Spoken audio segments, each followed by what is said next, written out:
Radhe Krishna, Shri Gurubhyo Namaha, Srimate Ramanujaya Namaha. Welcome to Thirukkolur Penpillai Rahasyam episode number 50. One of the most popular things which people like to do is to compare. Did my kid get such a high grade or high marks in an examination like my neighbor's kid? Did I get a promotion or a pay rise like my colleague did?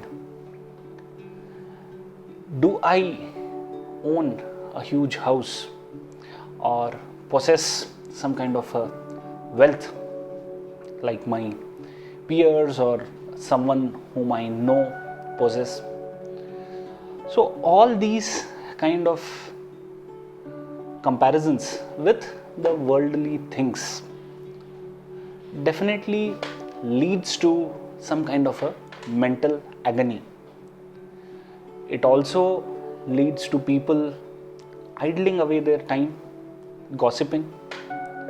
They may feel the pleasure for that particular moment, but sooner or later they come to know that, it was time wasted which could have been invested in other constructive purposes.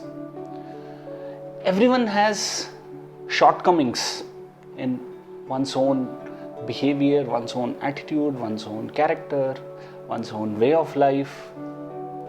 So wouldn't it be a constructive thing in identifying those gaps and working progressively to correct them, rather than finding faults in others, gossiping, discussing and making merry out of it, or feeling dejected and having a greater sense of agony in that? But the sad part is people find fun in these activities, in these comparisons, whereas if we were to take the case of Thirukkolur Penpillai, her comparisons are divine in nature. She is comparing, she is benchmarking herself with an attitude, character, or the qualities which are possessed by the great devotees. If we were to involve ourselves, spend our time constructively in listening to Thirukkolur Penpillai's great secrets, in absorbing those comparisons and trying to make a difference in our own lives by following those benchmarks, definitely we will find time to come out of these worldly comparisons and attempt to make our life peaceful as well as spiritual in nature. In our today's Bhakti Rahasyam, Thirukkolur Penpillai continues her comparison with someone from Ramayana. She is comparing herself in this episode with Sabari. Her Bhakti Rahasyam statement is, "Did I prepare to offer fruits like Sabari?" This is a very commonly discussed, a very interesting episode from Ramayana. So Sabari was a tribal lady. She came from the hunting clan, and once she was roaming in the forests, she came by the ashram or the hermitage of Madanga Maharishi. She suddenly felt that calmness. She could feel that spirituality coming inside her. From that point onwards, she decided to dedicate herself to the service of Madanga Maharishi. Now she did not know if approaching him directly would be the right thing to do. So of her own, she started doing service in and around his ashram. There were regularly some wild grass, shrubs, thorns, bushes growing around, and the saints definitely had no time to clear all of these, as they were always engaged in their spiritual activities. So Sabari decided to take that initiative and clean the path around this ashram. Thus she cleared the pathway of all the stones and pebbles and cut all the wild vegetation there. Now this good work was not unnoticed, as Madanga Maharishi once spotted her doing this work. He approached her and asked who she was and why was she doing all this. Sabari for a moment was taken aback, because she did not expect this direct encounter with the great Rishi. She humbly introduced herself as a member of the hunting tribe, and she says that she was doing this service because she felt that peace coming to her when she was routinely cleaning the ashram. She also humbly asks the sage if that was the right thing to do, or did she cross the line by doing these services of her own. Madanga Maharishi is greatly pleased with these services, with the dedication which was shown by Sabari, and he asks her to do this service as a routine, staying in their ashram. Now Sabari, finding this as a great opportunity, she extends the services by plucking fruits and vegetables for the saints, and now she could openly clear the path. She could openly cut all the vegetation and make it or enhance the value of that place. Over the days, her devotion and dedication for Madanga Maharishi grew, and she wholly accepted him as his guru. Days passed. It was the time for Madanga Maharishi to liberate from this world and reach the abode of Lord Narayana. He called all his disciples and asked him what their wishes were. He gave them instructions to lead their lives after Madanga Maharishi got liberation. He also called Sabari and asked her what her wish was. Now she's a bit puzzled. She asks him where he is going, because she was not used to these kind of questions in her day-to-day activities. To which Madanga Maharishi replies that he is going to the abode of Lord Narayana. So Sabari innocently says, okay, I'm also coming with you. To which Madanga Maharishi explains to her that to get liberated is to go away, to leave this material world. So Sabari still insists that she is ready for it. For her service to her acharya, to her guru, is of utmost importance, and nothing else bothers her. The Rishi was greatly moved, deeply moved by this attitude, this service attitude of Sabari. So he blessed her, saying that she would also reach the same abode where he, that is her guru, was going, but there was a timing difference. He explains to her that there is Lord Rama who is touring all the saints in the nearby forests. He is on a mission. So this incident happens when Sita is forcibly taken away by Ravana and Rama and Lakshmana start their search.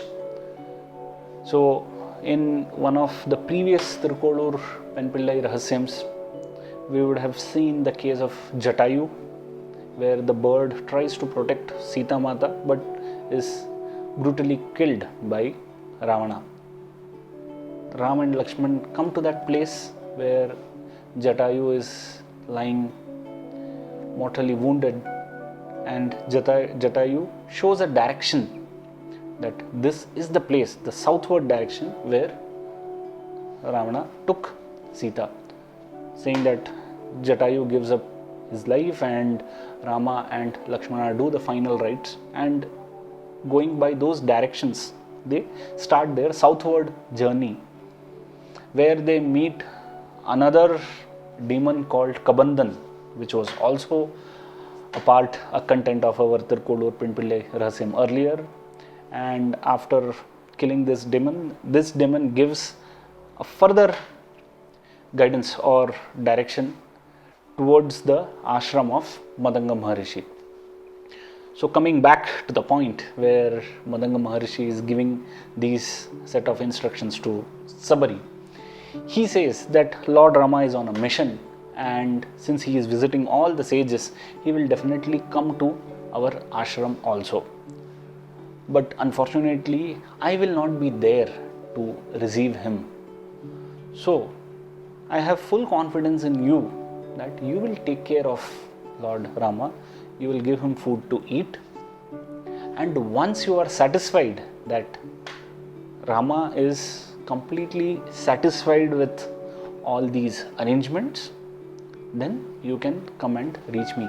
See the faith which the Guru had on Sabari.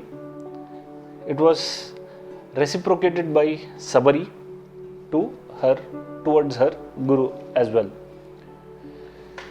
So with this, Madanga Maharishi departed from this material world. He attained moksha, but he did not tell, neither did Sabari question, when would Lord Rama come. Usually if there is a mission, a target given, we are also time bound towards it. If a particular thing has to happen, our mind always races, okay, when will that happen? What should be done? So all these expectations keep on running in our mind. For Sabari, it was the other way around. She had a target, but she did not know when that target would be achieved. So she continues her day-to-day service of clearing the ashram's pathways, of plucking the best fruits which grew in and around the trees near the ashram, preparing for the visit of Lord Rama. She did not know who Rama was, what was his greatness, but she knew him to be a great personality just because her Guru had said so. And also, Madanga Maharishi before leaving had also instructed her to chant the names of Rama. So she did what her Guru told, chanting the names of Lord Rama, preparing for his visit and doing her day-to-day duties. So another classic case of continuing oneself's duties, chanting the names of the Lord, keeping him fully in his heart. So these basic principles were met by Sabari, and finally one day Lord Rama came. So this was the incident which captured Thirukkolur Penpillai's attention, that Sabari was such a great devotee. Her devotion to her Guru was matchless. There was no one equal to Sabari in her devotion. She followed her Guru's instructions, and that led to Rama coming to her place. So did I do such a deed? Did I prepare myself for the Lord's visit. I am myself staying in this divine land of Thirukkolur for so long, but yet it never occurred to me that I should invite the Lord, I should prepare for His visit, I should make certain things ready for Him. So I have no rights to be staying in this divine land of Thirukkolur. And that's how she benchmarks herself with Sabari. What happened next? Lord Rama came. He was truly impressed by the beauty of that place. It was obviously because of the maintenance of Sabari, apart from the divine mantras, the penance, the meditation, the spiritual powers of the Maharishi and his disciples. Yet her service enhanced the beauty and that spirituality of that particular place. So Sabari came. She was very happy to see Lord Ram and Lakshman. She invited them to the ashram, gave them sweet fruits. Now there are two versions, that Sabari tasted the fruit before offering it to the Lord, or she offered it just like that, just by seeing the best fruits in the lot. Whatever it may be, we don't want to get into controversies. We will focus only on Sabari's devotion towards Lord Rama. She offered fruits to him. Having eaten those fruits, Rama felt them extraordinarily tasty, extraordinarily sweet. So again, the power of the place, the rishis, penance, meditation, all those spiritual prowess were definitely in those trees and all the surrounding vegetation, so that got ingrained in the fruits as well. Plus Sabari's devotion, dedication, they enhanced the value. Such was the taste of the fruit that Rama momentarily forgot that he was in a mission to search Sita. Then he gets up, he tours the ashram, he sees the way it has been beautifully maintained. Sabari sees that opportunity. She asks him if Rama is satisfied, if he has eaten well, if he is happy with the place. Rama says he is completely satisfied. Sabari gets up and says, "Bye, I am leaving." Rama asks where she is going. Then she narrates the episode where that's the later moments of Madanga Maharishi. She says that she wants to reach her guru in the abode of Lord Narayana, and as per his instructions, she was waiting to serve the Lord before making this move. Lord Rama, with full heart, blesses her. She enters a fire and gets liberated. So it was Lord Rama who witnessed her moksha, her liberation. So such was the great personality called Sabari, who had the values of dedication, devotion and humility ingrained in her. If we were to remember this story, this beautiful story of the beautiful act of service rendered by Sabari every day for a few minutes, preferably when we get up in the morning, I'm sure it would help us to strengthen the values of dedication, devotion and humility even within us, and that would help us in going ahead with our own spiritual development. We can also do or think about these various devotional benchmarks and avoid the worldly benchmarks. So that's all from our current Bhakti Rahasyam. Stay blessed, stay devoted, and stay tuned for our next Bhakti Rahasyam. Radhe Krishna, Shri Gurubhyo Namaha, Srimate Ramanujaya Namaha.